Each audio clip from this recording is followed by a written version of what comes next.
My wife met my eyes and spoke 5 words that sealed her fate. I control the money now. Laura sat at our mahogany dining table like she was chairing a board meeting, financial documents spread before her like battle plans. Her blonde hair was pulled back in that severe bun she wore when she meant business, which lately seemed to be all the time. Alex, we need to talk about fiscal responsibility. She didn't look up from the papers. With my promotion, I'm clearly the primary earner in this household. I set my laptop bag down and watched her shuffle through bank statements, investment portfolios, and what looked suspiciously like divorce preparation documents. The irony wasn't lost on me, Laura discussing responsibility while her lover's cologne still lingered on her blazer. From now on, you'll receive a weekly allowance of $500. That should cover your lunches, gas, and whatever little tech gadgets you think you need. $500. I made that in half a day as a senior software architect at Nexus Technologies, but Laura had always been creative with mathematics when it suited her narrative. The rest will go into accounts I'll manage. We need to start thinking about our future, about building real wealth. She finally looked up, her green eyes cold as spreadsheet cells. I know this might bruise your ego, but let's be honest. I've always been better with money. Better with money. Right. Like when she spent $3,000 on a handbag last month, or when she booked that girls' weekend in Napa that coincidentally happened during Derek Castillo's business conference. I'd known about the affair for 3 months now. Pattern recognition is my specialty. It's what makes me good at debugging complex systems. Unusual charges on our credit card, late nights that didn't correspond with her work calendar, the way she suddenly started using different perfume. Laura thought she was being clever, but she was just creating data points. Whatever keeps peace in the house, I said, giving her my best defeated husband expression. She smiled, that sharp, predatory smile that used to excite me when we were dating. Now it just reminded me of a shark testing the water before feeding. I'm glad you're being reasonable about this, Alex. I know change is hard for you. That night, after Laura fell asleep, probably dreaming about Derek's Porsche, I opened my hidden laptop in the garage. 3 months of careful preparation stared back at me from the screen. Offshore accounts, cryptocurrency wallets, investment portfolios she'd never even heard of. While Laura was planning to control me, I'd been planning to disappear. The beautiful thing about being married to someone who thinks they're smarter than you is how much they underestimate your capability.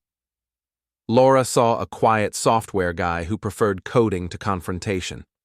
She never bothered to learn that the same skills that debug complex systems work equally well on complex people. Frank's surveillance photos showed me everything I needed to know and everything I needed to destroy.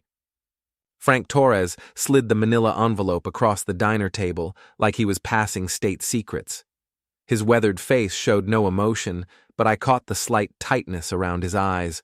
Frank hated cheaters almost as much as he hated burnt coffee. Your wife's got expensive taste, he said, stirring sugar into his cup. $300 dinners, 5-star hotels, shopping sprees at Nordstrom, all on company cards. I opened the envelope. The first photo showed Laura and Derek outside Chez Laurent, her hand on his chest, looking up at him with the expression she used to reserve for me. Derek Castillo, 6'2", silver-haired, wearing a suit that cost more than most people's monthly rent. Tell me about him. Frank pulled out his notepad. Derek Antonio Castillo, 42, managing partner at Cascade Venture Capital, married to Elena Castillo, 2 kids, Marcus, 14, and Sophia, 12. Lives in Bellevue, drives 3 different cars depending on his mood. Any interesting financial details? Frank grinned. That's where it gets fun. Guys leveraged up to his eyeballs. The fancy lifestyle? All debt. He's been juggling credit lines like a circus act, and from what I can tell, some of those funds might not be entirely legitimate. I flipped through more photos. Laura and Derek at the Four Seasons. Derek's hand on her thigh in his Porsche. The 2 of them entering what looked like a private jet hangar. There's more, Frank said. I did some digging into Cascade's recent investments. Seems like Derek's been moving client money through some interesting channels.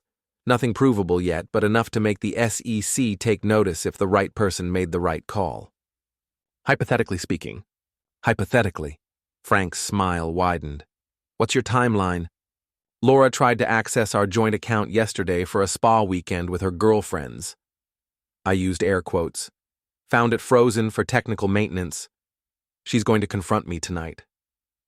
You ready for that conversation? I thought about the look on Laura's face when she demanded control of our finances, the casual cruelty in her voice when she'd assigned me an allowance like I was a child. Frank, I've been ready for 3 months. That evening, Laura stormed into my home office without knocking. I was at my computer, 3 monitors displaying what looked like routine coding work. Alex, what the hell is wrong with our account? I tried to book the spa package and my card was declined. Declined. Do you know how embarrassing that was? I turned around slowly, maintaining the slightly confused expression I'd been perfecting. Declined? That's weird. I got an email about routine maintenance on the system. Should be fixed by Monday. Monday? My weekend is ruined. I'm sure Derek can cover the spa weekend, I said quietly. Laura froze. For just a moment, her mask slipped, and I saw pure panic flash across her face before she recovered. Derek, why would you... What are you talking about? Derek Castillo, your boss. Didn't you say the company was covering some team-building exercises? The relief in her shoulders was visible. Oh, right. Yes, Derek mentioned something about team activities. But that's not the point, Alex. I need access to our money. Our money, I repeated thoughtfully. Interesting phrase, considering you just spent yesterday explaining how you control it now. Laura's face flushed. Don't be difficult. You know what I meant. I stood up, walked to my filing cabinet, and pulled out a folder. Actually, Vic, I've been thinking about what you said. About responsibility. About our future. Good, finally. So I did some calculating. I opened the folder, showing her printouts of account statements, the ones she knew about. Based on our spending patterns, we're going to need to make some serious changes. What kind of changes? I smiled. Well, for starters, we're going to need to have a conversation about Derek. The beautiful thing about being a software architect is that I know exactly how long it takes for panic to set in. In debugging, there's always that moment when the system realizes something's wrong, but before it knows what. Laura was entering that phase. Her phone buzzed. She glanced at it, and I caught Derek's name on the screen before she quickly put it away. We'll talk about budgets tomorrow, she said quickly. I have a call. After she left, I opened my laptop and checked the offshore accounts. Everything was proceeding exactly as planned. Laura thought she was managing a crisis, but she was actually just feeding it. Tomorrow would be interesting. Laura discovered the empty accounts at the worst possible moment, when Derek's wife was standing in our living room. Elena Castillo sat on our cream-colored sofa, elegant and understated in the way only old money achieved. I'd arranged her visit under the pretense of a wives' networking group, knowing Laura couldn't resist social connections with wealthy women. It's so important for us wives to stick together, Laura was saying, checking her phone, especially when our husbands are under such pressure. Laura's phone buzzed with a bank alert. I watched her face change as she opened the app, her fingers moving frantically across the screen. Is everything all right, dear? Elena asked. There must be some mistake. Laura stared at a balance of $47.23 in our primary savings account. Alex? Alex! I appeared with my coffee cup. What's wrong? The accounts. Where is our money? I didn't do anything, Vic? Maybe call the bank? Elena's eyes sharpened. This reminds me, my husband Derek mentioned colleagues having financial irregularities recently. The color drained from Laura's face. Derek. Castillo? You know him? Elena's smile turned razor sharp. Small world. Derek burst through our front door, disheveled and panicked, stopping dead when he saw his wife. Elena? What are you doing here? Having a conversation about supporting our husbands, Elena said, pulling photographs from her purse, Frank's surveillance photos. Though it seems you've been getting support elsewhere while embezzling client funds. Derek lunged for the photos, but I stepped between them. I wouldn't. Get out of my way, Derek snarled. I showed him my phone, Frank on video call outside Cascade Venture Capital. Frank, say hello. Hey, Derek, nice FBI vehicles in your parking lot. Derek went white. He spun on Laura. You said he was harmless. Where's our money? Derek demanded, grabbing Laura's shoulders. My right cross caught him perfectly, sending him sprawling across our coffee table. Derek fled, his Porsche tires squealing. Elena gathered her things. Oh, Laura? You're fired. You'll be hearing from our lawyers. After Elena left, Laura stared at me with fear and fury. You planned this. All of it. Yes. Her phone rang. Derek panicked. The FBI has everything. Every conversation, every plan. The call cut off, leaving only silence. You destroyed everything, Laura said. I gave you exactly what you taught me to give, I replied. No mercy whatsoever. When Laura begged me to save her, I smiled and showed her exactly how much mercy she'd taught me to have. The next morning brought Derek's embezzlement scandal on the business news. Laura sat at our kitchen table in yesterday's clothes, her phone buzzing with calls from reporters and former colleagues. She wasn't answering. The FBI called, she said without looking up. They want to interview me this afternoon. I sipped my coffee and said nothing. I need you to tell them I had nothing to do with Derek's crimes.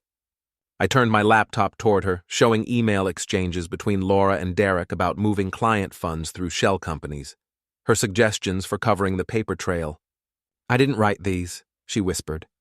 Your company email, your writing style, video footage of you at Derek's computer during your late strategy meetings. Laura's phone rang, her lawyer. I watched her face crumble as he explained she was being named as co-conspirator. The call ended abruptly. Even your lawyer is abandoning you, I observed. Laura threw the phone against the wall. It shattered. You did this! You orchestrated all of this! I documented it, I corrected. Every email from our home computer, every conversation, every transaction, all perfectly legal. That afternoon, while Laura was at the FBI office, I received confirmation that our house was now entirely in my name, purchased with funds from accounts she didn't know existed. When she returned, her lawyer had quit, her job was terminated, and federal agents had seized her accounts. They're going to arrest me, she said. They say I was the primary architect of the fraud. I returned with divorce papers. Sign these and I'll give you $50,000. Enough for a decent lawyer. And if I don't? Then face federal charges with a public defender while I testify about every recording I made. She signed with shaking hands. One more thing, I said. Tonight's the Riverside Country Club Gala. We're both going. One last public appearance. I can't. Everyone will know. Unless you'd prefer I call the prosecutor about yesterday's recorded conversation where you admitted planning the scheme. Laura sank into the couch. You're going to destroy me. I'm going to give you exactly what you gave me, which is the courtesy of watching it happen in person.